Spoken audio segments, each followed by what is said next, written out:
की कहानी। एक बार की बात है, एक जंगल में एक नन्ही सी गिलहरी रहती थी। उसका नाम चिकी था। चिकी बहुत चंचल और मेहनती थी। वह दिन भर इधर उधर कूदती फांदती और खाने के लिए पेड़ों से मेवे इकट्ठा करती थी। चिकी के पास एक सपना था। वह एक बड़ा घर बनाना चाहती थी, जहां वह आराम से रह सके और ठंड के दिनों में सुरक्षित रह सके। उसने सोचा, अगर मैं अभी से मेहनत करूंगी तो सर्दियों में मुझे कोई चिंता नहीं होगी। एक दिन चिकी ने जंगल के अन्य जानवरों से मदद मांगी। वह खरगोश, बंदर और तोते के पास गई और बोली, दोस्तों, मैं एक घर बनाना चाहती हूँ। क्या आप मेरी मदद करेंगे? लेकिन सभी ने मजाक उड़ाया। बंदर ने कहा, तुम इतनी छोटी हो, तुम्हारा सपना बड़ा है। खरगोश हंसते हुए बोला, तुम्हें अकेले ही घर बनाना होगा। चिकी ने हार नहीं मानी। उसने धीरे धीरे अपने छोटे छोटे पंजों से लकड़ियां, पत्ते और घास इकट्ठा करना शुरू किया। वह हर दिन मेहनत करती रही। कुछ दिनों बाद चिकी का घर बनकर तैयार हो गया। वह बहुत खुश थी। तभी जंगल में एक बड़ा तूफान आया। पेड़ हिलने लगे और जानवर डर के मारे भागने लगे। चिकी ने देखा कि उसके दोस्त बारिश में भीग रहे थे और ठंड से कांप रहे थे। उसने तुरंत अपने घर का दरवाजा खोला और सभी को अंदर बुला लिया। सभी जानवर चिकी के घर में सुरक्षित थे। उन्होंने चिकी से माफी मांगी और कहा, तुमने साबित कर दिया कि मेहनत और धैर्य से हर सपना पूरा हो सकता है। उस दिन से सभी जानवरों ने मिलकर एक दूसरे की मदद करने का फैसला किया और चिकी की कहानी जंगल में प्रेरणा का स्रोत बन गई। शिक्षा, मेहनत, धैर्य और आत्मविश्वास से बड़ा काम पूरा किया जा सकता है। बंदर की मजेदार कहानी। एक घने जंगल में एक शरारती बंदर रहता था। वह हमेशा कुछ न कुछ अजीबोगरीब हरकतें करता और दूसरे जानवरों को परेशान करता। एक दिन बंदर को एक किसान के खेत में आम के पेड़ पर बहुत सारे पके हुए आम दिखे। लाल लाल आम देखकर उसके मुंह में पानी आ गया। वह तेजी से पेड़ पर चढ़ा और एक एक करके आम खाने लगा। लेकिन तभी किसान ने उसे देख लिया। किसान ने गुस्से में एक लकड़ी उठाई और बंदर को डराने के लिए जोर से चिल्लाया। डर के मारे बंदर ने पेड़ से छलांग लगाई और भागने की कोशिश की। भागते भागते बंदर रास्ते में फिसल गया और एक खरगोश के बिल के पास गिर पड़ा। खरगोश ने पूछा, क्या हुआ बंदर भाई? इतने डरे हुए क्यों हो? बंदर ने शर्मिंदा होकर बताया, मैंने किसान के पेड़ से आम चुराए थे। अब वह मुझे मारने के लिए आ रहा है। खरगोश हंसकर बोला, देखो, दूसरों की चीजें चुराना गलत है।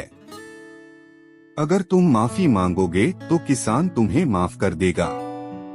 बंदर ने खरगोश की बात मान ली। वह किसान के पास गया और माफी मांगते हुए कहा, मुझे माफ कर दो। मैं भूखा था, इसलिए मैंने आम चुरा लिए। अब से मैं ऐसा कभी नहीं करूंगा। किसान ने बंदर को माफ कर दिया और कहा, अगर तुम्हें भूख लगी हो तो मुझसे कहो, मैं तुम्हें खाने के लिए फल दे दूंगा, लेकिन चोरी मत करना। उस दिन के बाद से बंदर ने कभी किसी को परेशान नहीं किया और सबके साथ मिलजुल कर रहने लगा। शिक्षा, हमें कभी भी दूसरों की चीजें चुरानी नहीं चाहिए। माफी मांगने और अपनी गलती सुधारने से हर समस्या का हल निकल सकता है। एक बार की बात है, एक छोटे से राज्य में एक राजा रहता था जो अपनी प्रजा के बेहतरीन कल्याण के लिए मशहूर था। राजा का नाम वीर सिंह था और उनकी बुद्धि और न्याय के लिए उन्हें पूरे देश में सम्मानित किया जाता था। राजा वीर सिंह अपने राज्य में रोज एक बैठक लगाते थे, जिसमें प्रजा अपनी समस्याएं रख सकती थी। एक दिन एक गरीब किसान उनके पास आया और कहा, महाराज, मेरे खेतों में पानी नहीं आता और मैं अपनी फसल नहीं उगा पा रहा हूँ। कृपया मेरी मदद करें। राजा ने उस किसान की बात सुनी और तुरंत अपने मंत्री और सैनिकों को हुक्म दिया कि उस गांव में एक तालाब बनाया जाए और पानी का व्यवस्था किया जाए। कुछ ही दिनों में तालाब बन गया और उस किसान के साथ सारे गांव वाले खुश हो गए। एक और दिन एक बुढ़िया राजा के दरबार में आई और कहा, महाराज, मेरे पास रहने के लिए घर नहीं है। बारिश के दिन मेरे लिए बहुत कठिन होते हैं। राजा ने तुरंत उस बुढ़िया के लिए एक छोटा सा घर बनवाया और उसकी देखभाल के लिए लोगों को लगाया। राजा वीर सिंह ने अपने जीवन का हर पल अपनी प्रजा की सेवा में लगाया। उन्होंने अपने राज्य में न्याय और शांति का प्रवेश करवाया। वीर सिंह की कहानी ये सिखाती है कि एक सच्चा राजा वही होता है जो अपने लोगों के दुख सुख का ध्यान रखता है और सबको एक समान सम्मान देता है। इस कहानी से ये सीखने को मिलता है कि दया, न्याय और समर्पण ही एक अच्छे नेतृत्व के मूल तत्व है। एक समय की बात है, एक राजा था जो बहुत ही दयालु और न्यायप्रिय था। वह हमेशा अपनी प्रजा की भलाई के बारे में सोचता था। एक दिन राजा को एक सुंदर तोता उपहार में मिला। वह तोता बहुत ही बुद्धिमान था और इंसानों की तरह बोल सकता था। राजा ने उस तोते को एक सुनहरे पिंजरे में रखा और उसकी देखभाल के लिए एक सेवक को नियुक्त कर दिया। तोता रोज राजा के पास जाकर मीठी मीठी बातें करता और राजा को खुश करता। एक दिन तोते ने राजा से कहा, महाराज, मैं जंगल का पक्षी हूँ। मुझे पिंजरे में कैद रहना अच्छा नहीं लगता। कृपया मुझे आजाद कर दीजिए। राजा ने सोचा और कहा, अगर मैं तुम्हें छोड़ दूं तो तुम वापस नहीं आओगे। तोते ने जवाब दिया, महाराज, मैं वादा करता हूं कि मैं हर सुबह आपके पास आकर आपको खुश करूंगा, लेकिन मुझे आजादी चाहिए। राजा ने तोते की बात मान ली और उसे पिंजरे से बाहर निकाल दिया। तोता उड़कर जंगल में चला गया। अगले दिन राजा सुबह उठकर तोते का इंतजार करने लगा। तोता सचमुच आया और अपने गीतों से राजा को खुश कर दिया। यह सिलसिला हर दिन चलता रहा। तोता हमेशा समय पर आता और अपने गीतों से राजा का मन बहलाता। शिक्षा, आजादी हर किसी के लिए कीमती होती है। अगर हम दूसरों को आजादी देते हैं तो वे हमारा विश्वास और प्यार हमेशा बनाए रखते हैं। एक छोटे से गांव में राहुल नाम का एक ईमानदार लड़का रहता था। वह बहुत सच्चा और दयालु था। सभी लोग उसकी तारीफ करते थे। लेकिन गांव में कुछ लोग ऐसे भी थे जो झूठ बोलकर दूसरों को धोखा देते थे। एक दिन गांव में राजा ने ऐलान किया, जो भी मुझे सबसे बड़ा और सुंदर आम लाकर देगा उसे इनाम मिलेगा। सभी गांव वाले जंगल की तरफ निकल पड़े ताकि राजा के लिए आम ला सके। राहुल भी जंगल गया। वहां उसने एक बड़ा और पका हुआ आम देखा। जैसे ही वह उसे तोड़ने वाला था, उसके मन में ख्याल आया, यह पेड़ किसी का है। बिना पूछे इसे तोड़ना सही नहीं होगा। वह खाली हाथ वापस लौट आया। दूसरी तरफ कुछ लोगों ने राजा को सुंदर आम दिखाए, लेकिन वे पेड़ों से चुराए गए थे। राजा ने आम को देखकर कहा, ये आम अच्छे हैं, लेकिन मुझे सच्चाई भी चाहिए। क्या कोई बता सकता है ये आम कहाँ से आए हैं? सभी लोग चुप हो गए। तभी राहुल आगे बढ़ा और बोला, महाराज, मैं खाली हाथ आया हूँ क्योंकि मैंने सोचा बिना पूछे किसी का फल तोड़ना गलत है। राजा उसकी सच्चाई से बहुत खुश हुआ और उस एक गांव में रवि और मोहन नाम के दो अच्छे दोस्त रहते थे। दोनों बचपन से साथ खेलते, पढ़ते और एक साथ काम करते थे। रवि एक शांत और समझदार लड़का था, जबकि मोहन थोड़ा चंचल और मजेदार स्वभाव का था। FIR भी दोनों की दोस्ती इतनी गहरी थी कि लोग उन्हें एक मिसाल के रूप में देखते थे। एक दिन दोनों ने सोचा कि जंगल में घूमने चले। जंगल खूबसूरत था पर साथ ही खतरनाक भी। रवि ने मोहन से कहा, हमें संभल कर चलना चाहिए, जंगल में जानवर भी हो सकते हैं। मोहन हमेशा मजाक में था, तो उसने हंसी में टाल दिया। जंगल के बीच जाते जाते अचानक एक भालू सामने आ गया। दोनों डर गए। रवि को याद था कि भालू पेड़ पर नहीं चढ़ते, तो वो तुरंत एक पेड़ पर चढ़ गया। लेकिन मोहन पेड़ पर चढ़ना नहीं जानता था। डर के मारे मोहन ने जमीन पर लेटकर सांस रोक ली, जैसे वो मर गया है। भालू मोहन के पास आया, उसके पास घूंगा और उसका चेहरा सूंघने लगा। थोड़ी देर के बाद भालू वहां से चला गया, क्योंकि भालू कभी मेयर ह्यू इंसान को नहीं खाता। रवि पेड़ से नीचे उतरा और मोहन से बोला, भालू तुम्हारे कण में क्या कह रहा था? मोहन मुस्कुराकर बोला, वही जो हर दोस्त को समझना चाहिए, मुसीबत के वक्त कौन तुम्हारे साथ है, बस वही तुम्हारा असली दोस्त है। रवि शर्मा गया और दोनों हमेशा के लिए और गहरी दोस्ती करने का वादा करके वापस चले गए। राजा और वीर बालक की कहानी। बहुत समय पहले की बात है, एक छोटे से राज्य में एक न्यायप्रिय राजा राज करता था।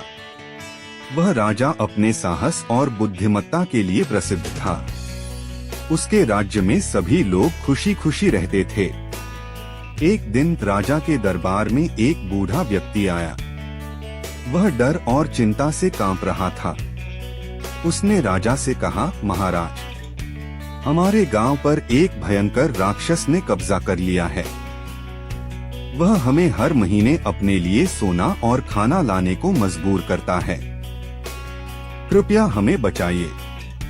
राजा ने तुरंत अपने सैनिकों को बुलाया और कहा, हम उस राक्षस को खत्म करेंगे। लेकिन राक्षस के बारे में सुनते ही कई सैनिक डर गए। उसी समय दरबार में एक छोटा बालक खड़ा हुआ। उसकी उम्र मात्र 12 वर्ष थी, लेकिन उसके चेहरे पर साहस झलक रहा था। उसने कहा, महाराज, मैं उस राक्षस से लड़ूंगा। मुझे आपकी अनुमति चाहिए। राजा और दरबार के लोग यह सुनकर हैरान रह गए। राजा ने उससे कहा, तुम अभी छोटे हो, यह काम आसान नहीं है।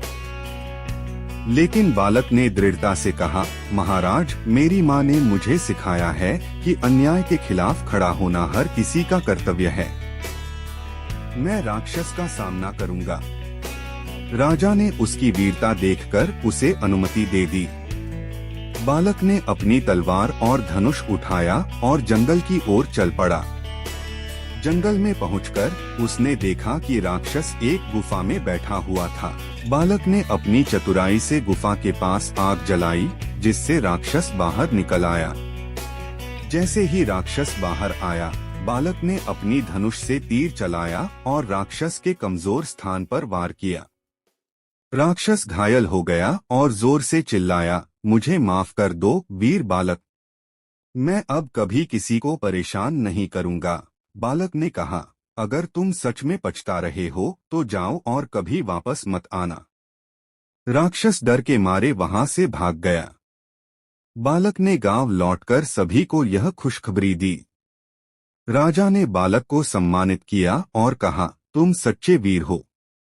तुम्हारा साहस पूरे राज्य के लिए प्रेरणा है। उस दिन से बालक की वीरता की कहानियां पूरे राज्य में गूंजने लगीं और वह सभी के लिए एक नायक बन गया।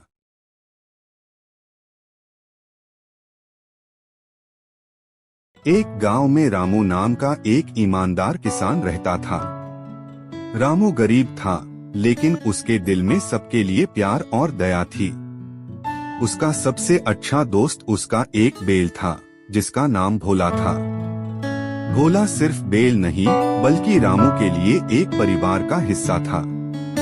रामू और भोला दिन भर खेतों में काम करते। भोला इतना समझदार था कि बिना कहिए ही रामू की बात समझ जाता।